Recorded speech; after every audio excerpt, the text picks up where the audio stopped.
مگر مجھے تو یوں لگتا ہے کہ جیسے آپ کا تعلق پریس سے ہے۔ نفیس احمد زیر اللہ مسکراتے ہوئے بولا کہ نہیں، ایسی کوئی بات نہیں، میری غیر معمولی سونگھنے کی صلاحیت تو خدا کی دین ہے۔ اس صلاحیت کے علاوہ آپ کا انداز بھی خاصا سراغ رسانوں جیسا ہے۔ ظہیر خان نے تیکھے لہجے میں کہا، مجھے تو آپ اس وقت جاسوس سے کم دکھائی نہیں دے رہے۔ شکریہ، نفیس احمد نے دوستانہ انداز میں کہا، پھر بولا کہ ظہیر صاحب، میں چاہوں گا کہ آپ اپنے ملازموں کو بھیج کر 804 نمبر فلیٹ کے ملازم امتیاز علی کو یہاں بلا لیں۔ ممکن ہے کہ وہ عالیہ رحمان کے بارے میں مزید کچھ معلومات فراہم کر سکے۔ ظہیر احمد نے اس بات میں سر ہلاتے ہوئے کہا، ہاں یہ تو ٹھیک ہے۔ کسی لاش وغیرہ سے اٹھنے والی بو کو محسوس کر کے وہ خاصا چاقو چوبند ہو چکا تھا۔ تھوڑی دیر پہلے جو اس کی طبیعت خراب تھی وہ موجودہ صورتحال میں ٹھیک ہو چکی تھی۔ اس نے عبدالکریم کی طرف دیکھتے ہوئے تحققانہ انداز میں کہا کہ جاؤ، تم تھوڑی دیر کے لیے امتیاز کو بلا کر لے آؤ۔ 10 منٹ بعد امتیاز علی ظہیر خان کے ڈرائنگ روم میں موجود تھا۔ اس دوران میں ظہیر اور نفیس کے درمیان عالیہ رحمان ہی موضوع گفتگو بنی رہی تھی۔ لاش اور بو کا تذکرہ کیے بغیر ظہیر خان نے امتیاز علی سے پوچھا کہ کیا تم کسی شمشاد علی کو جانتے ہو جو تمہاری طرح باورچی کا کام کرتا ہے؟ اس نے اس بات میں جواب دیتے ہوئے بتایا کہ جی، شمشاد عالیہ رحمان کے لیے کھانا پکا کر لاتا ہے۔ اس نے مجھے بتایا تھا کہ وہ کسی بہت بڑے ہوٹل میں بھی کام کرتا ہے۔ مجھے پتہ چلا ہے کہ شمشاد کچھ دنوں سے تمہارے پاس کھانا رکھوا رہا ہے۔ ظہیر نے اس کی آنکھوں میں دیکھتے ہوئے کہا۔ وہ معتدل لہجے میں بولا کہ جناب، اس نے صرف 2 روز میرے پاس کھانا رکھوایا تھا، جمعے اور پیر کے دن۔ تمہارے پاس کھانا رکھوانے کی وجہ کیا تھی؟ شمشاد نے بتایا تھا کہ اس کی مالکن یعنی عالیہ رحمان اپنی فلیٹ میں موجود نہیں۔ امتیاز علی نے جواب دیا، اس نے مجھ سے کہا تھا کہ میں وہ کھانا فریج میں رکھ لوں اور جب عالیہ رحمان واپس آئے تو میں اسے وہ کھانا دے دوں۔ کیا تم نے وہ کھانا عالیہ رحمان کو دے دیا تھا؟ اس مرتبہ نفیس احمد نے پوچھا۔ وہ نفی میں سر ہلاتے ہوئے بولا کہ نہیں جناب، میں نے جب بھی کھانا دینے کے لیے 801 نمبر فلیٹ کی گھنٹی بجائی مجھے کوئی جواب نہیں ملا۔ پھر تم نے کیا کیا؟ نفیس نے پوچھا۔ امتیاز علی نے بتایا کہ شمشاد علی پہلی مرتبہ جمعے کی شام 5 بجے کھانا میرے پاس رکھوا کر گیا تھا۔ ہفتہ اور اتوار کے دن وہ نہیں آیا۔ جب پیر کے روز وہ دوبارہ آیا تو میں نے اسے صورتحال سے آگاہ کیا۔ وہ بھی پریشان ہو گیا تھا، تاہم اس روز بھی وہ کھانا اپنے ساتھ لے گیا۔ وہ کھانا بھی اس نے میرے پاس رکھوا دیا اور ایک مرتبہ پھر کوشش کی۔ اس روز بھی 801 نمبر فلیٹ کا دروازہ لاک تھا۔ یہ بات شمشاد کو بار بار گھنٹی بجانے کے بعد معلوم ہو چکی تھی۔ بہرحال اس نے پیر کے روز بھی اس سے کھانا لے کر اپنے پاس رکھ لیا۔ وہ خاصا الجھا ہوا تھا، پریشان واپس چلا گیا۔ نفیس احمد نے کہا کہ پیر تو کل تھا، کیا شمشاد آج بھی یہاں آیا تھا؟ وہ نفی میں سر ہلاتے ہوئے بولا کہ نہیں جناب، آج تو اس کے آنے کا سوال ہی پیدا نہیں ہوتا۔ کیوں بھئی، آج کیا بات ہے؟ ظہیر خان نے استفسار کیا۔ امتیاز علی نے بتایا کہ شمشاد علی ہفتے میں صرف 3 دن کھانا لے کر آتا ہے، یعنی پیر، بدھ اور جمعرات کو۔ آج تو منگل کا دن ہے۔ پہلے تمہارے خیال میں عالیہ رحمان کہاں گئی ہوگی؟ نفیس احمد نے پوچھا۔ مجھے کیا معلوم جناب، وہ سادگی سے بولا۔ کیا تم نے اپنے مالک مقبول حسین سے اس سلسلے میں کوئی بات کی تھی؟ نہیں جناب، انہیں میں نے کچھ نہیں بتایا، امتیاز نے جواب دیا۔ ٹھیک ہے، تم جاؤ، ظہیر خان نے امتیاز علی سے کہا۔ وہ اٹھ کر کھڑا ہو گیا اور جاتے ہوئے اس نے پوچھ لیا کہ صاحب، سب خیریت تو ہے نا؟ آپ عالیہ رحمان کے بارے میں اتنے سوالات کیوں کر رہے ہیں؟ کوئی خاص بات نہیں، ظہیر خان نے رکھائی سے جواب دیا۔ امتیاز نے پوچھا کہ شمشاد کو تو کچھ نہیں ہو گیا؟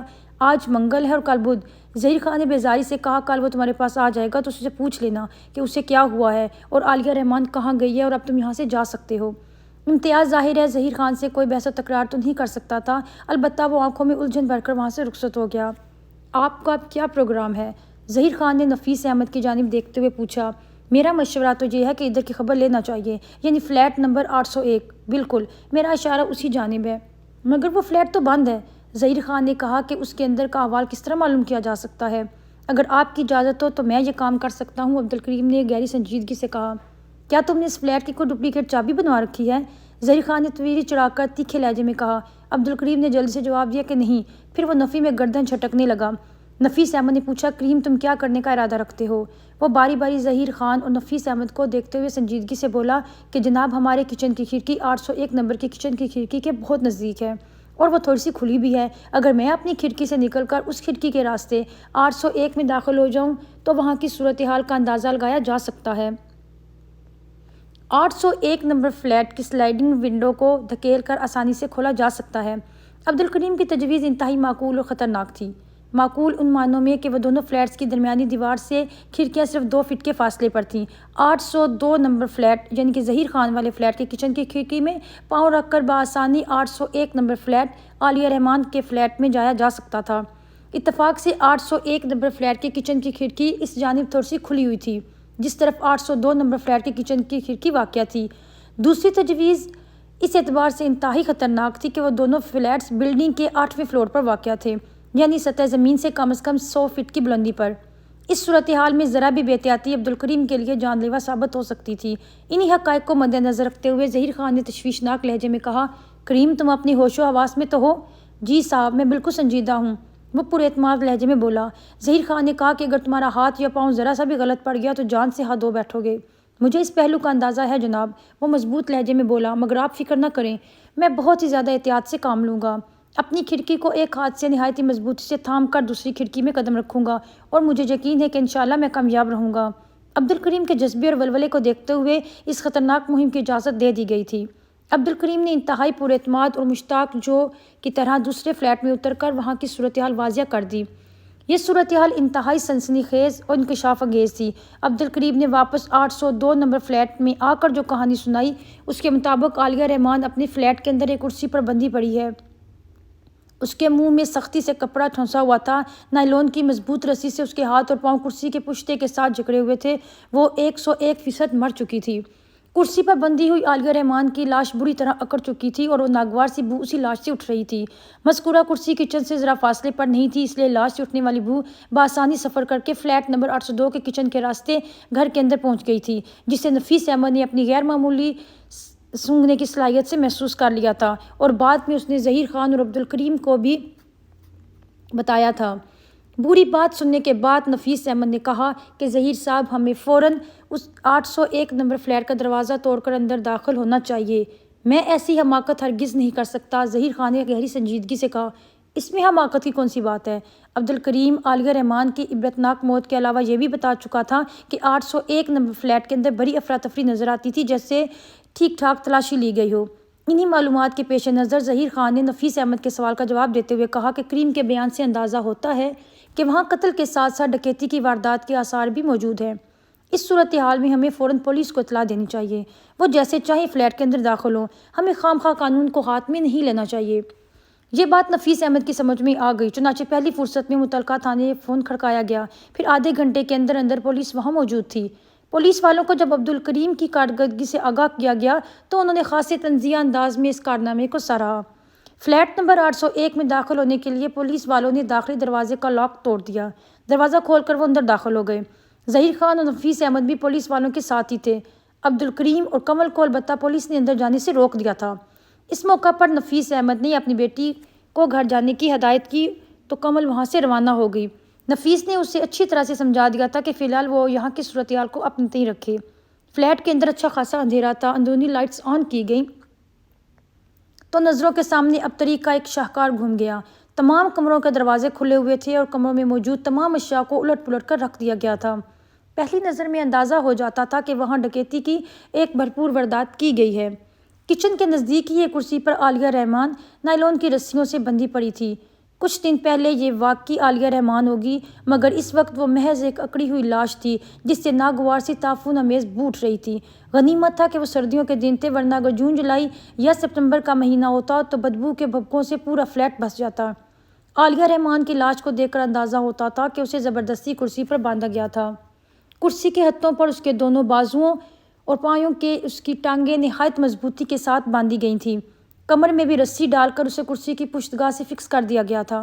یہ تمام ایسی مضبوط جکڑ بندیاں تھیں کہ عالیہ رحمان اپنی جگہ سے ہل بھی نہیں سکی۔ علاوہ ازیں اس کے منہ میں کپڑا ٹھونس کر اس کی آواز کو بھی ناپید کر دیا گیا تھا۔ پولیس والوں نے اپنی ماہرانہ نظروں سے فوراً اندازہ لگا لیا کہ عالیہ رحمان کو اس دنیا سے کوچ کیے ہوئے کافی وقت گزر چکا ہے اور یہ کہ اس کا گلا گھونٹ کر موت کے گھاٹ اتارا گیا۔ فلیٹ کے اندر جو ابتری پھیلی ہوئی تھی، اسے ظاہر ہوتا تھا کہ وہاں آنے والے نے ہر شے کو ادھیڑ کر رکھ دیا تھا۔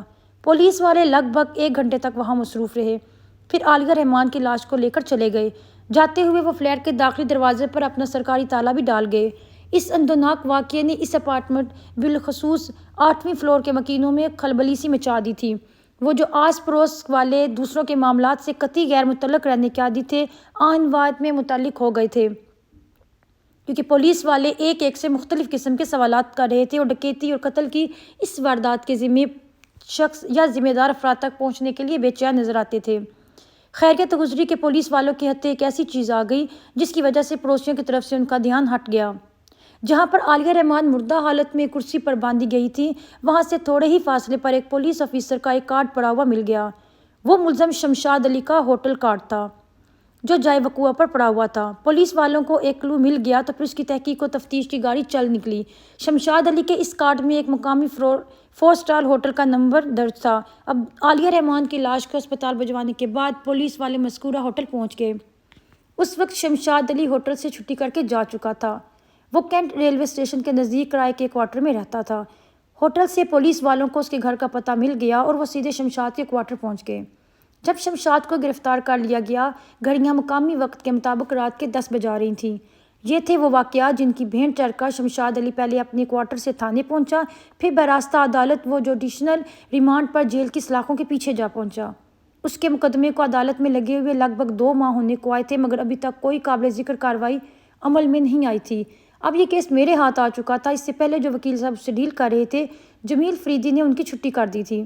4 اسٹار ہوٹل کا مالک جمیل فریدی حقیقی معنوں میں ایک ہمدرد اور دل انسان تھا۔ وہ خلوص نیت سے شمشاد علی کی مدد کرنے کا خواہاں تھا۔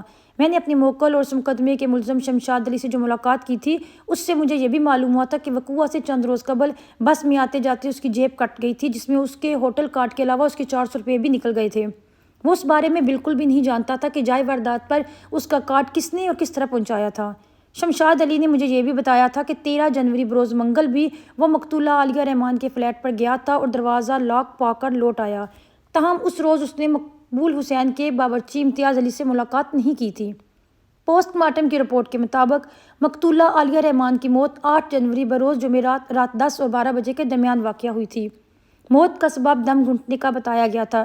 لاش کے تجزیے سے یہ بات بھی سامنے آئی تھی کہ مقتولہ کو گلا گھونٹ کر موت کے حوالے کیا گیا تھا۔ تاہم اس کا گلا گھونٹنے کے لیے ہاتھوں کے بجائے کسی کپڑے وغیرہ کا استعمال کیا گیا تھا۔ زیادہ امکان کسی دوپٹہ نامی کپڑے کا تھا، البتہ کرسی پر بندھی اکڑی ہوئی لاش کے نزدیک اس نوعیت کا کوئی کپڑا نہیں پایا گیا تھا۔ اس واقعے کا ایک افسوسناک پہلو یہ بھی تھا کہ پوسٹ مارٹم کے بعد جب پولیس والوں نے عالیہ رحمان کی لاش کو اس کے ورثاء کے حوالے کرنا چاہا تو اس سلسلے میں انہوں نے کوئی دلچسپی ظاہر نہیں کی۔ عالیہ کے والد 5 سال پہلے دار فانی سے اٹھ چکے تھے۔ ایک سوتیلا بھائی امریکہ میں ملازم تھا، دوسرا سوتیلا بھائی آوارہ اور بد چلن تھا۔ سوتیلی بہن تو خیر ابھی ان ذمہ داریوں کے قابل بھی نہیں ہوئی تھی۔ سوتیلی والدہ نے بھی اس سلسلے میں کسی پیش رفت کا مظاہرہ نہیں کیا۔ مزید معلومات حاصل کرنے کے بعد پولیس والوں نے عالیہ کی سگی والدہ صادقہ بیگم سے بھی رابطہ کیا۔ صادقہ بیگم اس وقت 55 سال کی عمر کو پہنچ چکی تھی اور دوسرے شوہر سے بھی طلاق حاصل کرنے کے بعد قسم پرسی کی زندگی گزار رہی تھی۔ جمشید غوری سے اس کی 3 اولادیں ہوئی تھیں، 2 بیٹیاں اور 1 بیٹا۔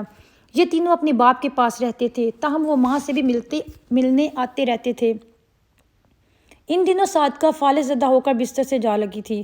اگر اس وقت وہ اپنے ہاتھ پاؤں کی ہوتی تو ممکن تھا وہ بیٹی کی تجہیز و تکفین کے سلسلے میں کوئی سرگرمی دکھاتی۔ فالج کے حملے کے بعد وہ ایک